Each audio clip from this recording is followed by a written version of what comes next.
said Meigs, sighing heavily.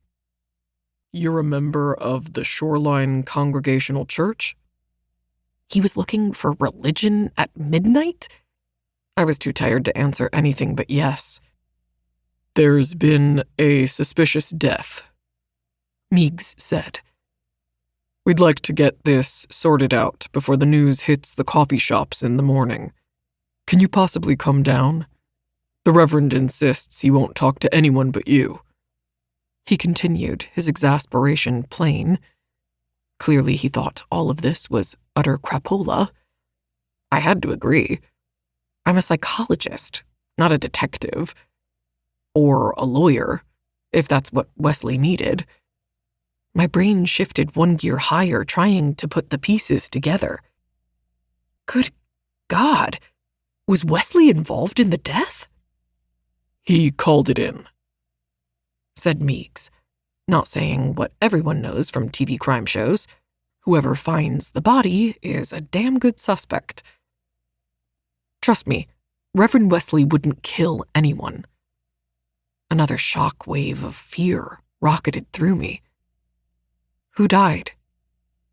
"Lacey Bales."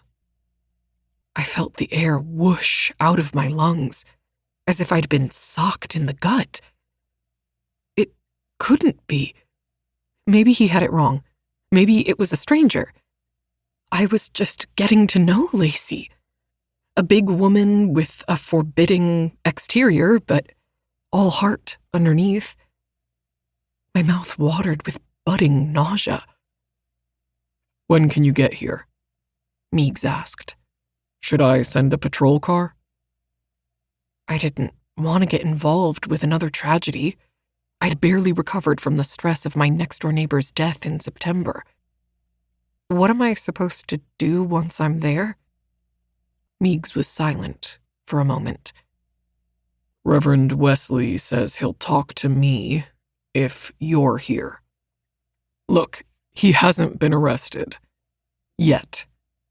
You might make a big difference with that." "I'll be down in half an hour."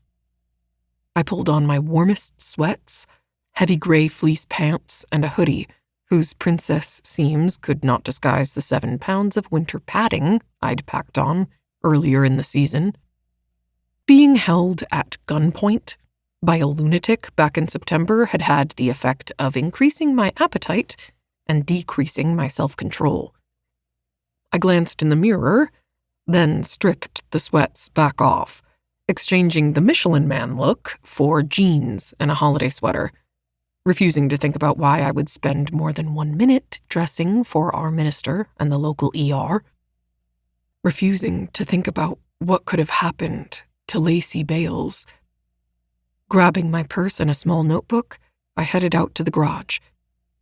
A plume of exhaust drifted under the Honda as I backed into the street. Babette Finster's white Christmas lights glowed softly on the large holly bushes on either side of her front walk. I could feel the hairs in my nose freeze up before the heater kicked in. It was unusually cold for December, and clear enough to see a picture book display of stars. We'd had 6 inches of snow in the last week, and not one flake had melted. I turned the radio up, looking for company. An all-night station was playing a run of sappy Christmas tunes. I suffered through "I Saw Mommy Kissing Santa Claus," then Paul McCartney crooning about having a wonderful Christmas time. He was a Beatle, for God's sake, an icon of rock and roll. Couldn't his manager or his wife have saved him before he sank to the lowest common denominator of holiday schlock? McCartney's faux cheeriness couldn't push back the worried possibilities that waited to surge forward if I gave them any room. Reverend Wesley a murderer? It didn't seem possible that he would hurt anyone. Certainly not Lacey. They were always cordial in my presence. In fact, he'd handpicked her to head the search committee currently working to find a new assistant minister. This was one of Wesley's strong points, persuading lay people to take up the heavy yoke of church business in return for no pay and lots of second-guessing from the rest of the congregation. I felt a little twinge of